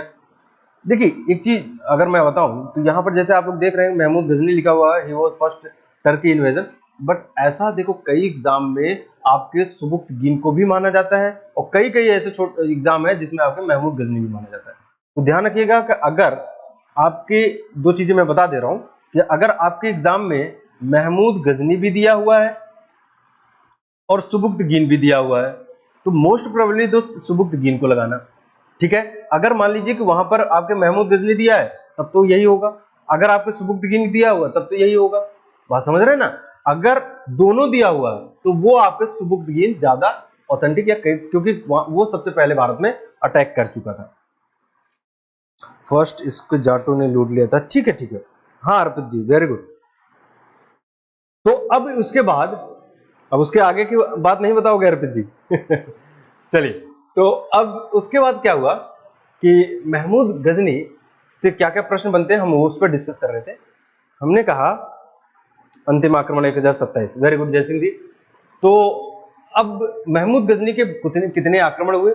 महमूद गजनी ने पहला आक्रमण कब किया, महमूद गजनी ने इसका प्रसिद्ध आक्रमण यानी महमूद गजनी का सबसे प्रसिद्ध आक्रमण कब था, महमूद गजनी का अंतिम आक्रमण कब था, महमूद गजनी का अंतिम आक्रमण किसके खिलाफ था, ठीक है। एक प्रश्न ये बनता है कि महमूद गजनी जब भारत में अटैक किया, सॉरी गुजरात पर अटैक किया, तो उस समय गुजरात का शासक कौन था, ठीक है। तो ये सारी चीजें जो है आपसे प्रश्न पूछे जाएंगे। तो जरा एक बार बता दीजिए कि जो सोमनाथ टेम्पल है, वो सोमनाथ टेम्पल किस देवी या देवता के लिए बनाया गया? जल्दी, किसके लिए वो बनाया गया है या किससे रिलेटेड है? ठीक, आगे बढ़ते हैं, फिर लिख के एक बार कमेंट फटाफट देते जाइएगा। अब देखिए सेकंड टर्की या कहें सेकंड तुर्क, जो द्वितीय तुर्क आक्रमणकारी था, उसका नाम था मोहम्मद गौरी। मोहम्मद गौरी ने भारत में, अगर बात करें तो मोहम्मद गौरी ने भारत में निवेश किया और भारत में मुस्लिम धर्म की स्थापना किया। उसके बाद मुस्लिम धर्म के आधार पर इसने विचार किया। देखिए मैंने आपसे अभी, अगर आपको याद होगा, शिव जी, वेरी गुड वसंत जी, भोलेनाथ, ठीक है, बहुत बढ़िया। तो मुस्लिम धर्म जो है, यहां पर अगर आप ध्यान से समझे तो भाई मैंने आप लोगों को बताया था कि जब भी भारत में यह प्रश्न पूछा जाएगा कि मुस्लिम साम्राज्य की स्थापना किसके द्वारा किया गया, तो वो मुस्लिम साम्राज्य की स्थापना किया गया था आपके ऐबक के द्वारा, ठीक है। लेकिन अगर गौरी के द्वारा, मोहम्मद गौरी था ना। अब अगर पूछा जाए कि तुर्की साम्राज्य की स्थापना किसके द्वारा किया गया, तो वो किया गया आपका ऐबक के द्वारा। क्लियर है? तो यहां पर अगर आप देखें, एक छोटा सा पॉइंट यहां पर दिया है कि भारत में मुस्लिम धर्म का विचार किया। अभी तक क्या हो रहा था दोस्त कि मोहम्मद बिन कासिम, चाहे वो मोहम्मद बिन कासिम हो, चाहे वो आपका महमूद गजनी हो, ये जितने लोग भारत में आए, ये केवल आए थे आक्रमण करने के ही पर्पज से। लेकिन ये जो है, ये आएगा भारत में आक्रमण करने के पर्पज से तो आएगा ही, साथ ही साथ ये भारत में मुस्लिम धर्म की स्थापना भी और साथ ही साथ मुस्लिम साम्राज्य की स्थापना भी करना चाहता है, ठीक है। तो ये याद रखिएगा। अब जरा समझे, यहां पर ये तो रीजन दिया हुआ है, ये सब हम देखेंगे कि राजपूत एकत्रित नहीं हो पाए, जिसकी वजह से मोहम्मद गौरी जीतता चला गया। अब जरा समझो भाई, हमने पढ़ा कि 1191, 1192, ठीक है, शंकर जी का मंदिर है, ठीक है सचिन जी, बिल्कुल बहुत सही बात है। तो 1192, 1191 और 1194 मोहम्मद गौरी के द्वारा दोस्त जो युद्ध आए, या कहें कि एक और अगर हम थोड़ा सा पढ़ लें तो 1178, यानी हमने क्या क्या पढ़ा, 1178 1178, 1191 1191, 1192 1192 और 1194 1194। ये चार प्रमुख युद्ध हैं जो आपके मोहम्मद गौरी से कई बार और लगभग हर एग्जाम में आपके कहीं ना कहीं पूछ लिया जाता है। चाहे वो एसएससी का एग्जाम हो, किसी न किसी सेट में, किसी न किसी पेपर में आपको मिल जाएगा, चाहे वो रेलवे का एग्जाम हो, किसी न किसी सेट में, किसी न किसी पेपर में आ जाता है, दिल्ली पुलिस हो, यूपी पुलिस हो, यूपीएसआई हो, जिस भी हो, कहीं ना कहीं ये चार युद्ध यानी कि क्रम में, या कहीं चार जो युद्ध लड़े गए उनमें, हालांकि कई युद्ध लड़े गए उसके बाद, लेकिन सबसे इंपॉर्टेंट जो युद्ध लड़े गए वो ये चार आपके माने जाते हैं। अब एक एक करके हम बात करते हैं। तो दोस्त 1171 का जो युद्ध था, 1178 में जो युद्ध हुआ, इस युद्ध, ये युद्ध हुआ कहां पर, तो ये इसके द्वारा आक्रमण किया गया आपके गुजरात में। ध्यान से समझिएगा। अब जब इसने गुजरात पर अटैक किया, गुजरात पाटन, वेरी गुड। तो अब इसने जब अटैक किया गुजरात पर, तो यहां पर एक राजा था, उसके बारे में क्वेश्चन बनेगा। तो उस राजा का या उस शासक का नाम था दोस्त, क्या नाम था, मूल राज सेकंड। ये कहां की बात चल रही है, ये जब 1178 ईस्वी में मोहम्मद गौरी ने भारत पर आक्रमण किया गुजरात में, यानी पाटन में, तो पाटन, पटना नहीं समझना भाई, पाटन में जब आक्रमण किया, तो उस समय यहां पर मूलराज द्वितीय नामक एक राजा हुआ करता था। उन दोनों के बीच में, यानी मोहम्मद गौरी और मूलराज द्वितीय के बीच में युद्ध हुआ। इस युद्ध में मोहम्मद गौरी की हार हुई और मोहम्मद गौरी भारत से चला गया। अब फिर से ये भारत में आना चाह रहा है, तो उसके बाद ये आएगा दिल्ली और यानी मोहम्मद गोरी के बीच में दिल्ली का शासक उस समय कौन है, तो उसका नाम है पृथ्वीराज चौहान थर्ड, जिसकी अभी हम बात कर रहे थे। अच्छा इधर लिख देता हूं मैं, पृथ्वीराज चौहान थर्ड। अब पृथ्वीराज चौहान थर्ड जो था, भीम थर्ड, सचिन जी मूल राजदूती भीम, ठीक है। तो पृथ्वीराज चौहान जो थर्ड था, इसने क्या किया, यानी कि इसके और इसके बीच में, दोनों के बीच में एक लड़ाई हुई तराइन नामक जगह पर। इसी तराइन नामक जगह पर जब युद्ध हुआ तो इसी को इतिहासकार ने नाम दिया क्या, फर्स्ट बैटल ऑफ तराइन, यानी तराइन का प्रथम युद्ध। अब इस तराइन के युद्ध के बाद, हालांकि अभी इस युद्ध में निर्णायक क्या रहा, या कहे जीता कौन, तो जीतता है आपका कौन, तो उसका नाम है पृथ्वीराज चौहान थर्ड। अब जैसे ये युद्ध खत्म हुआ, ठीक है, यह युद्ध समाप्त हुआ, इस युद्ध के बाद पृथ्वीराज चौहान वापस और मोहम्मद गोरी वापस, यानी भाग गया। लेकिन 1192 ईस्वी में 1192 ईस्वी में इसने फिर से अटैक कर दिया। किसने, मोहम्मद गौरी ने, और फिर से उसी जगह जहां पर पहला हुआ था युद्ध। अब दोनों यहीं पर मिले और फिर से मोहम्मद गोरी और पृथ्वीराज चौहान थर्ड के बीच में युद्ध हुआ। इस युद्ध में इस बार दोस्त मोहम्मद गोरी को हार की या कहे पराजय के मुंह देखना पड़ा और उसे गिरफ्तार कर लिया गया। इसी युद्ध के बाद मोहम्मद गोरी को पहली बार मौका मिला दिल्ली पहुंचने का। मनीष जी कह रहे हैं क्या ऐप पर कब से पढ़ाओगे, बहुत जल्द मनीष जी, टेंशन ना लीजिए। अभी आप यहां थोड़ा जानकारी लेते जाइए, पढ़ते जाइए। एक क्रैक कोर्स लेके आएंगे जो आपको फ्री ऑफ कॉस्ट दिया जाएगा यहां पर, समझ रहे। बाकी और जो भी क्लासेस हो रही है वो आप पढ़ते रहिए, धीरे धीरे समझते रहिए। और जो भी डाउट होगा वो सारी चीजें आप लोग इकट्ठा कर लीजिएगा, अगली क्लास में मुझसे पूछ लेना जहां तक आप लोगों ने पढ़ा होगा।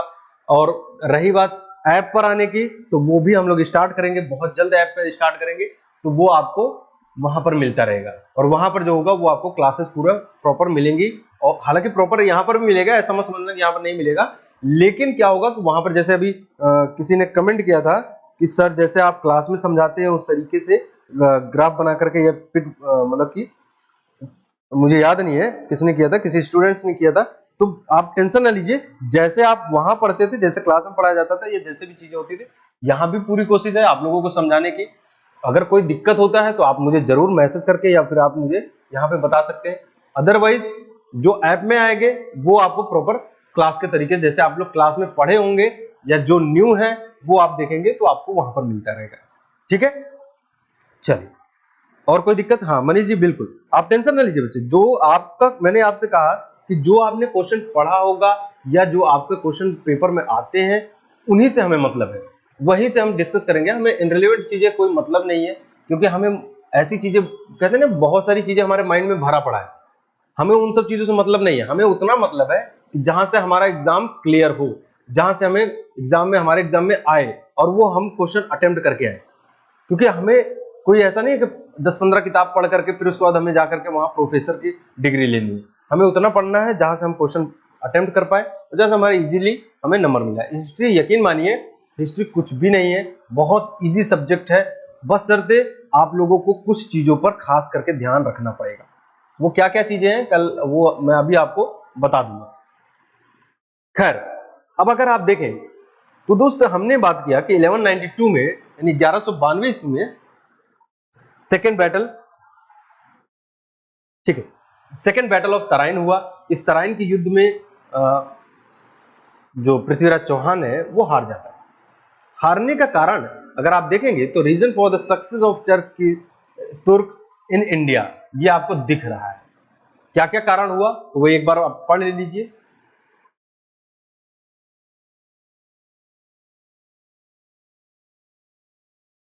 ठीक है, राजपूतों में एकता का संगठन खो दिया था, और यानी कि जो घटनाएं हुई वो एक तरीके से सेंट्रलाइज नहीं हो पाया, कि केंद्रीकरण हो जाता कि हाँ कोई किसी के हाथ में रह करके हम उसमें इंटरफेयर करते। क्या होता था कि छोटे छोटे जो राजा होते थे वो अपने आप को ही बनाने में लगे थे, कि सोच रहे थे कि मैं जीत जाऊं और इसको हरा दूं, ये हार जाए। लेकिन उसका इफेक्ट क्या हुआ कि भारत में ये जो विदेशी आक्रमणकारी हुए, खास करके जो मोहम्मद गोरी के बाद जो डायनेस्टी इस्टेब्लिशमेंट हुआ, फिर चाहे वो हम पढ़ेंगे मुगल डायनेस्टी में, तो मुगल वंश में भी कहीं ना कहीं ये कमियां होती, मतलब मुगल वंश के समय में भी भारतीयों के अंदर ये कमियां होती चली गई, जिसकी वजह से ये इतने सालों तक शासन करते चले गए।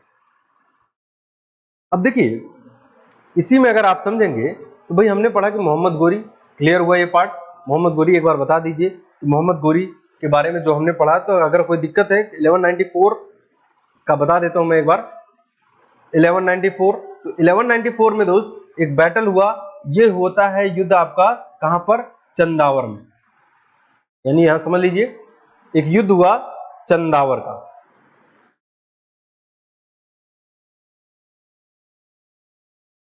हाँ बिल्कुल बिल्कुल, ठीक है सर, बिल्कुल।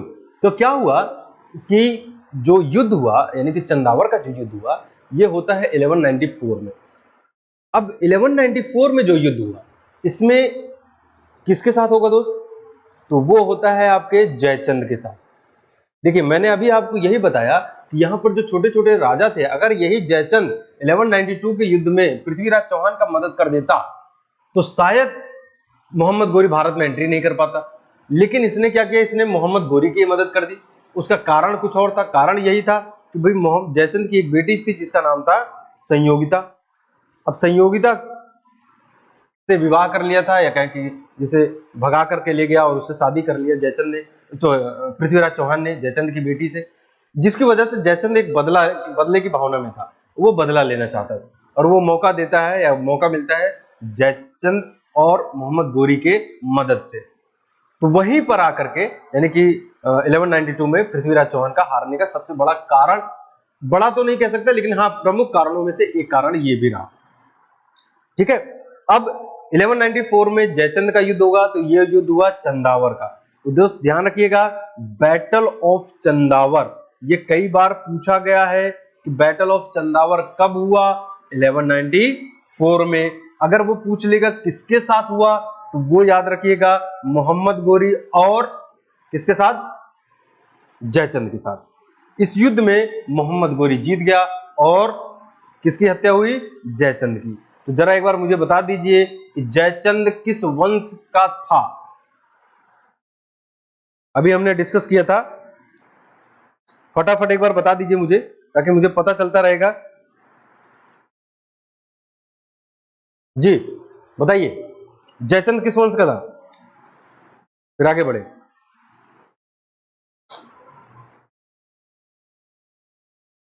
जब बोर तो नहीं हो रहे हो ना कहीं ऐसा कि हाँ इतना क्लास लंबा चल रहा है, बता दीजिएगा भाई, बताइए बताइए। जयचंद राठौर, ठीक है, गढ़वाल वंश, हाँ अभी तो हमने बात किया था गढ़वाल वंश, याद रखिए गढ़वाल बहुत बार पूछा जाता था। ठीक है, आगे बढ़ते हैं, स्लेव डायनेस्टी की बात करते हैं। देखिए अब स्लेव डायनेस्टी क्या हुआ कि slave dynasty founded by Qutubuddin Aibak. ठीक है, यहां पर याद रखिएगा ऐबक जो है, इसने एक नए डायनेस्टी की स्टैब्लिशमेंट किया, कन्नौज। कन्नौज तो बच्चे जगह था जहां का वो राजा था। मैं सिर्फ इतना पूछा कि जयचंद किस वंश का था, तो वो वंश का नाम आता है आपका गढ़वाल वंश। ठीक है, अब देखिए ऐबक जो है, ये इसने स्लेव डायनेस्टी, गुलाम वंश की स्थापना करता है। जरा समझना दोस्त, गुलाम वंश को, हिंदी वाले खास करके जो बच्चे हैं वो याद रखेगा, गुलाम वंश को ही सामंत वंश भी कहा जाता है, गुलाम वंश को ही बंदगान वंश भी कहा जाता है, गुलाम वंश को ही आपके मामलूक वंश भी कहा जाता है। ठीक है, ये याद रखिएगा, कई बार प्रश्न पूछे गए हैं कि क्या होता है कि हम याद कर लेते हैं गुलाम वंश की स्थापना कुतुबुद्दीन ऐबक ने किया, लेकिन एक बार क्वेश्चन आ गया कि who was the founder of Mamluk dynasty, तो वहीं पर कई लोग क्वेश्चन पेपर मतलब क्वेश्चन छोड़ करके चले आए, अटेम्प्ट ही नहीं किया, जबकि उन्हें पता था अगर यही चीज उन्हें थोड़ा ऐसे समझा दिया जाता कि भाई गुलाम वंश को ही ऐबक वंश कहा जाता, गुलाम वंश को ही मामलुक वंश कहा जाता है, तो आप तुरंत अटेम्प्ट करके आ जाते कि हाँ Aibak was the founder of slave dynasty या मामलुक डायनेस्टी। बट यहां पर क्या हुआ कि मामलुक जैसे ही नाम आया तो लोगों को लगा कि भाई ये कैसे आ गया, ये कहां, तो ये तो हमने पढ़ा ही नहीं, ना किसी टीचर ने पढ़ाया। तो याद रखिएगा, गुलाम वंश को सामंत वंश, गुलाम वंश को बंदगान वंश, ठीक है, गुलाम वंश को मामलुक वंश, ये फेवरेट है। और ऐबक के द्वारा जितना समय तक चला वो वंश, ऐबक खास करके, तो ऐबक कुतुबी वंश का था, इसीलिए इसे कुतुबी वंश का संस्थापक भी कहा गया। मैं वो सारी चीजें आप लोगों को बता दे रहा हूं जहां से प्रश्न बनते हैं या बनाए जा सकते हैं। मैं हमेशा याद एग्जाम ये कहता रहता हूं कि आप अपने एग्जाम को पढ़ते समय या एग्जाम जब भी जो भी एग्जाम की तैयारी कर रहे हैं वहां से आप सेट कर लीजिए माइंड को कि एग्जामिनर क्या सोच सकता है इसके बारे में। तो मैंने कहा कि भाई कुतुबुद्दीन ऐबक जो था वो कुतुबी वंश का था, इसलिए इसे कुतुबी वंश का संस्थापक भी कहा जाता है। क्लियर हुआ ये बात? अभिषेक जी नमस्कार जी, कैसे हो? ठीक है सर। अच्छा, गुलाम वंश, वेरी गुड, गुलाम वंश, ठीक है, गुलाम मामलुक इल्बरी डायनेस्टी, ठीक है, वेरी गुड निखिल जी, ठीक है। तो ये सारी चीजें जो हैं वो आप लोगों को याद रखना है कि भाई यहां पर क्या हुआ कि ये सारे नाम जो हैं वो एक ही है। इसका फाउंडर, इसका संस्थापक कौन है? वो है आपका ऐबक। क्लियर हुआ ये बात? भूलना नहीं भाई, एक बार बताते जाइएगा मुझे कि अगर कोई दिक्कत है यहां तक तो आगे बढ़े, फिर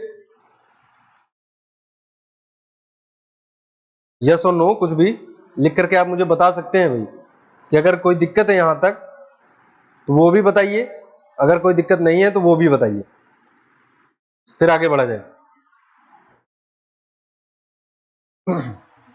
बता दो भाई फटाफट।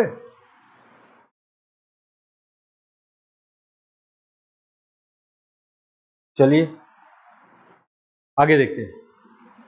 देखिए अब उसके बाद दोस्त क्या होता है कि ऐबक के बारे में थोड़ा हम लोग पढ़ेंगे, ठीक है। ऐबक क्या था, कैसे था, या कहां से आया, कब आया और कैसे, यानी कि इसका शासन ये चलता रहा, तो जरा समझिए। फिर उसके बाद इसे यहां से प्रश्न देखेंगे, क्वेश्चन देखेंगे हम लोग कि क्या क्या क्वेश्चन ऐबक से बनता है खास करके। कोई दिक्कत किसी को, कोई परेशानी, कोई समझ ना आ रहा हो? No doubt, thank you Nikhil ji, Jai Singh जी, बहुत बहुत धन्यवाद आप सभी का। चलिए all clear Tannu, very good बच्चे। देखिए बच्चे, अब मैंने कहा कि भाई जो कुतुबुद्दीन ऐबक था, ठीक है, ऐबक भारत में आता है या कहीं इंडिया में आता है, किसके साथ आया? तो हमने उसके बारे में पढ़ा था कि ये आता है किसके साथ, तो वो आया मोहम्मद गोरी के साथ। अब मोहम्मद गोरी के साथ 1192 में सेकेंड बैटल ऑफ तराइन के समय में आया, भारत में आया, ठीक है। अब ये शासन करने लगा, लेकिन जब 1206, मतलब हालांकि किसके अंडर में शासन कर रहा है ये, तो वो है आपका मोहम्मद गोरी। लेकिन जब 1206 में दोस्त मोहम्मद गोरी भारत से जाने लग गया, ठीक है, तो उसी समय इसने अपना शासन या कहें कि दिल्ली ये दे दिया ऐबक को। इसने कहा कि आप संभालिए इसे, मैं आता हूं कुछ दिन बाद। लेकिन 1206 में ही अफगानिस्तान में जैसे जब ये पहुंचा था तो उसी समय मोहम्मद गोरी की कुछ लोगों के द्वारा हत्या कर दिया गया। अब वो कौन थे, कहां के थे, ये किसी को नहीं पता, ठीक है। अभी इसके बाद जैसे ही इसकी हत्या कर दी गई, हत्या करने के बाद ऐबक, क्योंकि पावर ऑफ अटर्नी इसके पास है, तो अब इसने यहीं पर 1206 में एक नए डायनेस्टी की स्टैब्लिशमेंट करेगा। इस इस्टेब्लिशमेंट यानी कि ये जो डायनेस्टी इस्टेब्लिशमेंट किया, इसका नाम रखा गया क्या? इसका नाम रखा गया स्लेव डायनेस्टी, गुलाम वंश। क्यों गुलाम वंश रखा गया भाई? क्या कारण हो सकता है? तो गुलाम वंश इसलिए रखा गया क्योंकि ये कुतुबुद्दीन ऐबक जो था वो आपका यानी कि वो गुलाम था मोहम्मद गोरी। अब मोहम्मद गोरी का गुलाम होने के कारण इसने नाम रखा गुलाम वंश। यानी अब यहां से गुलाम वंश के साथ साथ ये क्या क्या करेगा? तो सबसे पहले इसने अपना कैपिटल, राजधानी बनाया लाहौर को। ठीक है, ध्यान रखिए। अब इसने अपना कैपिटल बनाया लाहौर को। अब लाहौर कहां पर है इस समय, जिस समय की हम बात कर रहे हैं? ठीक है, यानी 1206 में लाहौर कहां पर है? तो ये है दोस्त आपका इंडिया में। लेकिन 1206 में इसने जब अपना इस्टेब्लिशमेंट किया एक नया डायनेस्टी का, जिसे स्लेव डायनेस्टी कहा गया, और इसने अपना कैपिटल लाहौर को भी चूज कर लिया है, लेकिन ये दिल्ली में कुछ कुछ कार्य कर रहा है। अब क्या कर रहा है? तो दोस्त ये देखिए, सबसे पहली चीज, ये इमारत दिख रहा है आप लोगों को, इसे कहते हैं कुतुब मीनार। ठीक है, जो जानते हैं बहुत अच्छी बात है, जो नहीं गए हैं वो जाएं, घूम के आए। पाकिस्तान, हाँ वर्तमान में लाहौर पाकिस्तान में है, बट उस समय जो था वो आपका भारत का ही क्षेत्र हुआ करता था। भाई पाकिस्तान में तो 1947 में गया ना, समझिए इस बात को। अगर मैं कहूं कि 1947 में ये भारत में मतलब पाकिस्तान में चला गया लाहौर, लेकिन उस समय जब बात कर रहा हूं, मैंने अभी क्वेश्चन क्या किया कि 1206 की बात कर रहा हूं मैं, तो 1206 ईस्वी में ये कहां पर था? तो ये था आपका भारत का ही पार्ट हुआ करता था। कोई बात।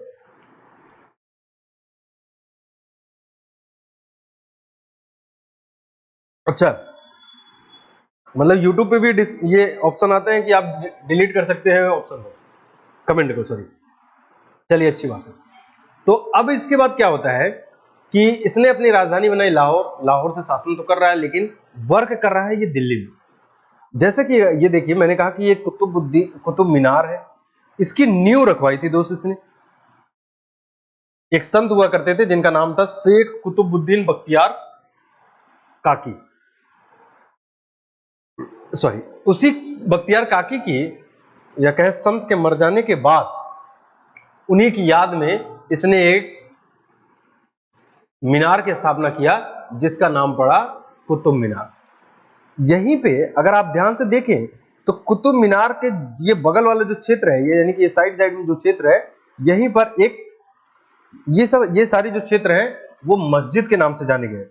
अच्छा, मैं हटा देता हूं, अब आप देख लेना इसे। ये जो क्षेत्र है, ठीक है, ये जो पॉइंट मैं कर रहा हूं इस चीज को, ये जो क्षेत्र है दोस्त, ये जो क्षेत्र, ये मस्जिद है। ठीक है, अब ये जो मस्जिद का क्षेत्र था, ठीक है, ये अगर आप ध्यान से देखें तो ये मस्जिद का क्षेत्र है, इसे मस्जिद कहा गया। तो पहली बार इसने दिल्ली में एक मस्जिद बनवाया जिसका नाम रखा गया कुव्वत उल इस्लाम मस्जिद। ध्यान रखिएगा, क्या नाम रखा गया? कुव्वत अल इस्लाम, कुव्वत अल इस्लाम। कुव्वत अल इस्लाम नामक एक मस्जिद, एक मस्जिद बनवाया, और उसी के साथ यानी कि जब संत यानी कि जो थे आपके जिनका नाम था कुतुबुद्दीन बख्तियार काकी, उनके मर जाने के बाद या उनके मृत्यु होने के बाद इसने एक कुतुब मीनार नामक एक नींव रखवाई। ध्यान रखिएगा, कंप्लीट नहीं कराया दोस्त। दो क्वेश्चन यहां से कुतुब मीनार से बनेंगे। एक तो बनता है आपका कि किसने कंप्लीट करवाया, और दूसरा बनता है कि किसने इसका नींव रखवाया। तो वो जो नींव रखवाने वाला व्यक्ति था उसका नाम था कुतुबुद्दीन ऐबक। अब जैसे ही ये दोनों कार्य करेगा, उसके बाद अजमेर में ये एक मस्जिद बनवाया, एक मस्जिद, हालांकि वो 2.5 दिन में वो मस्जिद बन करके तैयार हो गया। 2.5 दिन मतलब 2.5, 2.5 दिन में ही ये मस्जिद बनकर तैयार हुआ, जिसे नाम दिया गया 2.5 दिन का झोपड़ा। ठीक है, 2.5 दिन के अंदर ये मस्जिद बना, और यहां पर ये मस्जिद तो मेन काम क्या है? कुतुब मीनार की नींव रखवाई, एक कुव्वतुल इस्लाम नामक मस्जिद बनवाया, 2.5 दिन का झोपड़ा बनवाया, साथ ही में इसे कुछ उपाधियां भी मिली भारत में। अब वो क्या क्या उपाधियां हैं वो हम जरा एक बार डिस्कस कर लेते हैं, क्योंकि यहां से भी प्रश्न बनते हैं। कुतुबुद्दीन ऐबक कंप्लीट करेंगे आज, फिर उसके बाद अगली क्लास में हम लोग इसके आगे बढ़ेंगे। देखिए समझते हैं दोस्तों। अब मैंने कहा कि कुतुबुद्दीन ऐबक जो था उसे भारत में कुछ उपाधियां भी मिली। अब वो उपाधियां क्या क्या मिली, तो इनमें से समझना, सबसे पहली जो इसकी उपाधि दी गई वो थी आपकी दोस्त लाख बख्श। लाख बख्श की इसे टाइटल मिला, उपाधि मिली। अब ये लाख बख्श होता क्या है, या क्यों इसे लोगों ने लाख बख्श की उपाधि दी, तो बस इतना याद रखिएगा कि इसे लाख बख्श की जो टाइटल दी गई है वो इसलिए क्योंकि ये लाखों रुपए दान कर देता था। जो कुतुबुद्दीन ऐबक था, ये जब इसके पास लोग पहुंचते थे तो ये क्या करता था, उठा करके लाखों रुपए दान कर देता था। अब किसी भी पर्पज से लोग आ रहे हैं किसी भी जरूरत के लिए, तो वो ये पूछता नहीं था कि आपको क्या नीड है, ठीक है, ये लाखों रुपए का दान कर देता था, जिसकी वजह से इसे लाख बख्श के नाम से जाना गया। दूसरी चीज, इसे एक और उपाधि दी गई जिसका नाम था कुरान खान। ठीक है, कुरान खान की अगर हम बात करें तो कुरान खान क्या होता है, तो इसे दोस्त बचपन से ही इसने पूरे कुरान को रट लिया था, यानी क्रेम कर लिया था, जिसकी वजह से इसे एक उपाधि मिली कुरान खान। थर्ड, ये जो था ये लोगों को हाथी यानी एलिफेंट्स वगैरह दान में दिया करता था, जिसकी वजह से इसे लोगों ने, हाँ, लाखों का दान देने वाला, ठीक है, वेरी गुड जयसिंह जी।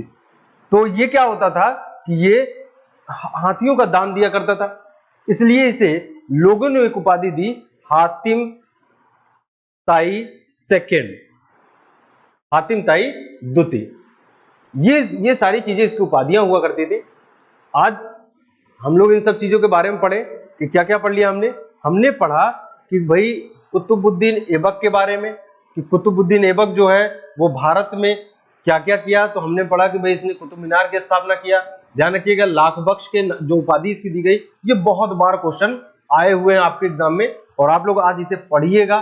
कल, यानी कल इन द सेंस की अगली क्लास जब भी होगी हमारी, तो हम इस पर डिस्कस करेंगे, थोड़ा बहुत पहले रिकॉल करेंगे, और आपसे संबंधित आपके पास जितने भी प्रॉब्लम्स होंगे वो आप लोग ला करके पूछ लेना, कोई ऐसी दिक्कत नहीं है, ठीक है।